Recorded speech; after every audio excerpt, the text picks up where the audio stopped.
नमस्कार शेतकरी मित्रांनो, राज्य शासनातर्फे सरसकट कर्जमाफी तर जाहीर झाली, बट 34 जिल्ह्यांमधील जे महसूल मंडळ आहेत ते महसूल मंडळे कोणते जिल्ह्याने आहे आपण ते बघणार आहेत.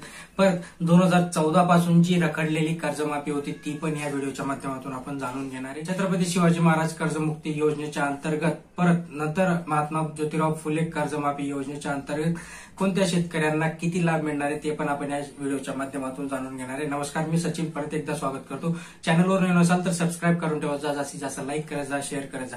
बघा, राज्य शासनाकडून छत्रपती शिवाजी महाराज कर्जमुक्ती योजनेच्या अंतर्गत 6,500 कोटी रुपयांची कर्जमाफी शेतकऱ्यांसाठी देण्यात आली होती. मित्रांनो, त्याच्यानंतर महात्मा ज्योतिराव फुले कर्जमाफी योजनेअंतर्गत 864 कोटी रुपयांची कर्जमाफी दिली. ओके, आता ही कोणाला दिली तर ज्या लोकांचं 2014 पासून 2017 पर्यंत ज्या शेतकऱ्यांचं कर्ज पेंडिंग होतं अशा शेतकऱ्यांना त्यांनी छत्रपती शिवाजी महाराज कर्जमुक्ती योजनेच्या अंतर्गत ग्राह्य धरून 6,500 कोटी रुपयांची ही जी कर्जमाफी होती ती शेतकऱ्यांना दिली. बट आता अद्यापही बहुतेक शेतकरी या योजनेपासून वंचित आहेत, त्याचीही कारण आपण जाणून घेणार आहे. नंतर मित्रांनो, त्याच्यानंतर जे काही शेतकरी राहिले होते, जे उद्धव बाळासाहेब ठाकरे यांच्या सरकारकडून महात्मा ज्योतिराव फुले कर्जमुक्ती योजना जाहीर झाली होती, त्याच्या अंतर्गत जे शेतकरी अपात्र केले होते त्यावेळेस, बट त्यांच्या यादीमध्ये नाव होते पण त्यांच्या अकाउंटमध्ये पैसे डिपॉझिट झाले नव्हते, अशा शेतकऱ्यांसाठी 864 कोटी रुपये हे राज्य शासनाकडून रिलीज झालेत आणि ते शेतकऱ्यांना काही दिवसांनी मिळतील. त्याच्यानंतर मित्रांनो, की आपला मुद्दा काय होता की कोणते महसूल मंडळ आहे आपण हे जाणून घेणार आहे. शेवटपर्यंत बघा.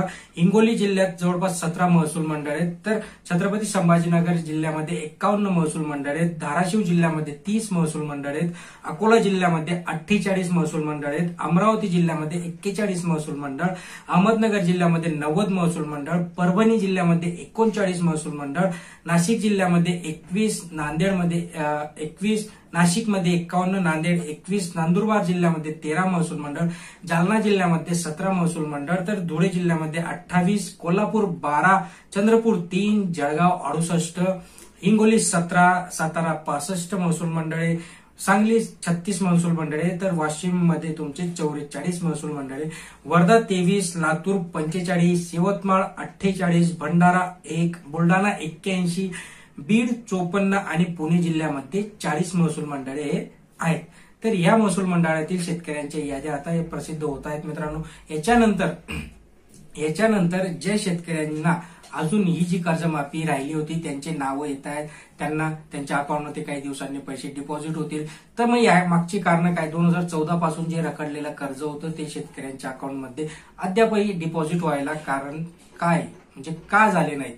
तर मित्रांनो, याच्यामध्ये बहुतेक शेतकऱ्यांची जी अट होती, शासनाकडून अट टाकण्यात आली होती की त्यांचं जे क्षेत्रफळ आहे ते 2 एकर होतं, पण बहुतेक शेतकऱ्यांनी क्षेत्रफळ दाखवलं होतं 2.5 एकर, 3 एकर, 4 एकर, म्हणून त्यांची जी कर्जमाफी होती ती राहिली होती. नंतर दुसरं कारण होतं त्यांचं जे काही बँकेचं एनपीसीएल अकाउंटशी आधार लिंक वगैरे नव्हतं. सो मेन कारण काय होतं की त्यांनी मर्यादा दिली होती ती मर्यादा आता शासनाने हटवली आहे आणि ती सरसकट, म्हणजे जवळपास त्यांची जी मर्यादा होती ती 2 एकरच्या ऐवजी त्यांनी 3 एकर केली आणि जी कर्जमाफी होती ती 8,000वरनं त्यांनी 13,000 रुपये एवढी केली पर हेक्टरी त्यांनी एवढी वाढवली. जे काही इलेक्शन येणार आहे, इलेक्शनच्या धर्तीवर त्यांना जी कर्जमाफी सरसकट आम्ही कर्जमाफी करू. ज्या लोकांनी कंटिन्यू ते भरलेलं आहे, तर अशा शेतकऱ्यांसाठी पण त्यांनी काय सांगितलंय की आम्ही जी 2 लाखांपर्यंत जी कर्जमाफी देतोय, ओके, ती 2 लाख जी कर्जमाफी होती तुमची आणि त्याच्यावरचं जे व्याज होतं, बघा, त्याच्यावर लागणारं जे व्याज होतं ते व्याज आम्ही तुम्हाला माफ करू. मध्यंतरी एक GR पण आला होता आणि जे पीक कर्जाचं पुनर्गठन त्यांनी केलं, त्या पीक कर्जाच्या पुनर्गठन या GR मध्ये त्यांनी सांगितलं होतं की जे काही शेतकरी रेग्युलर भरताय त्या शेतकऱ्यांसाठी आम्ही त्यांना व्याज माफ करणार आहेत. म्हणजे तुम्ही जर 2 लाख कर्ज घेतलं असेल आणि त्याच्यावरचं जे आपल्याला व्याज आता भरावं लागते ते व्याज आपल्याला आता भरावं लागणार नाही. सो या सगळ्या गोष्टी आहेत आणि हे जे 34 जिल्हे आहेत, 34 जिल्ह्यातील शेतकऱ्यांना ही जी 6,500 प्लस 864 एवढी जी कर्जमाफी आहे ती सरसकट कर्जमाफीचा अर्थ तोच होता आणि ती कर्जमाफी शेतकऱ्यांच्या अकाउंटमध्ये डिपॉझिट होईल. मित्रांनो, चॅनलवर नवीन असाल तर सबस्क्राईब करून ठेवा, जास्तीत जास्त लाईक करायचा, शेअर करायचा. धन्यवाद.